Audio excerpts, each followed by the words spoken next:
పూరా లోకల్. ఇక వాళ్ళని వాళ్ళు బ్రాండింగ్ చేసుకోవడం కోసం టూ క్వైట్ కాంట్రడిక్టరీ స్టేట్మెంట్స్ చెప్తున్నారు కవిత గారు. ఒకసారి ఏమంటున్నారు, బీజేపీలో బీఆర్ఎస్ని విలీనం చేయమని చర్చలు జరిపారు. రెండోసారి ఏం చెప్తుంది, మా పార్టీకి ఒకడే ఒక నాయకుడు కేసీఆర్. మరి కేసీఆర్ గారిని బయటకు వచ్చి చెప్పమని, అవును నేను చర్చలు జరిపినా, నేను విలీనం చేద్దాం అనుకుంటున్నా, చెప్పురు అట్లాంటివి ఏమన్నా. మళ్ళీ ఒకసారి ఏమంటుంది, మేము విలీనం చేసుకోవడానికి మేము సిద్ధంగా లేము. టీఆర్ఎస్ పార్టీ పుట్టిన 2001 నుంచి 2 నిమిషాలు మీకు గుర్తు చేస్తాం.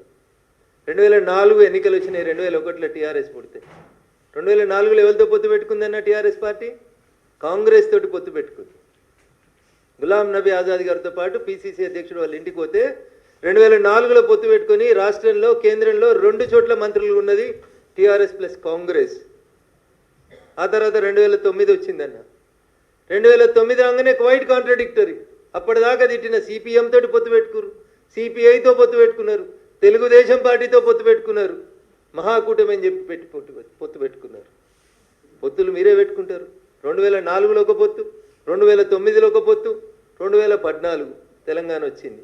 ఏం చేసిర్రు, మేము విలీనం చేస్తాం, మాకు దర్శనం ఇస్తే చాలు, మమ్మల్ని కాళ్ళు మొక్కనిస్తే చాలు, మొత్తం కాందాని వస్తామని పోయిర్రా పోలేదా?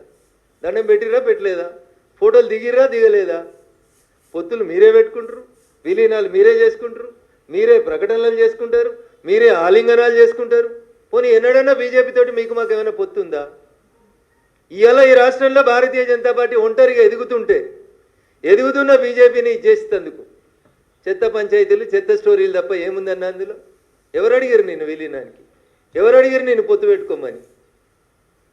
నీతో పొత్తు పెట్టుకోవాల్సిన అవసరం మాకేముంది? ప్రజలకి సేవ చేసేటోళ్ళు గెలుస్తారు తప్ప పైసలు ఇచ్చేటోళ్ళు కాదు. అందుకని ఈ పొత్తుల పంచాయతీలు, విలీనాల పంచాయతీలు, భారతీయ జనతా పార్టీతో బీఆర్ఎస్ పొత్తు, విలీనం ఇట్లాంటి చర్చ ఏ రోజు జరిగిందని నేను అనుకుంటలేను. మా హైకమాండ్ తోటి కూడా ఎవరు జరిగింది చేసిందని కూడా పార్టీ పెద్దల దృష్టిలో అయితే ఎక్కడ లేదు.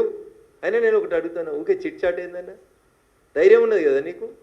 డైరెక్ట్ ప్రెస్ మీట్ పెట్టు. చిట్ చాట్ ఏంది అంటే మీడియా మిత్రులు ఏదో గోల్మాల్ చేస్తానుక తెల్లారి పేపర్లో ఒక వార్త వచ్చి అందరు దాని మీద విరుసుకపడితే నేను అనలేదు, మీడియా తప్పుగా రాసింది, మీడియాకి తప్పుగా అర్థమైందని చెప్పుకోవడం. ధైర్యం ఉంటే ప్రెస్ మీట్ పెట్టి చెప్పు, మా అన్న నా మీద పెయిడ్ ఆర్టికల్స్ రాపిస్తుండు, ఇగో పలానా టీవీ ఛానళ్ళు పేపర్లు నా మీద తప్పుడు వార్తలు దుబాయ్కి వెళ్ళి రాసినాయి, వాటి మీద కేసు పెట్టుర్రి. చిట్ చాట్ ఎందుకన్నా? ఏంది చిట్ చాట్ అంటే? తప్పించుకుంటేందుకు మార్గమా? ఆ పేపర్ వాళ్ళు తప్పు రాసిరు, ఆ పేపర్ వాళ్ళకి నా భాష అర్థం కాలేదని చెప్పుకోవడానికా?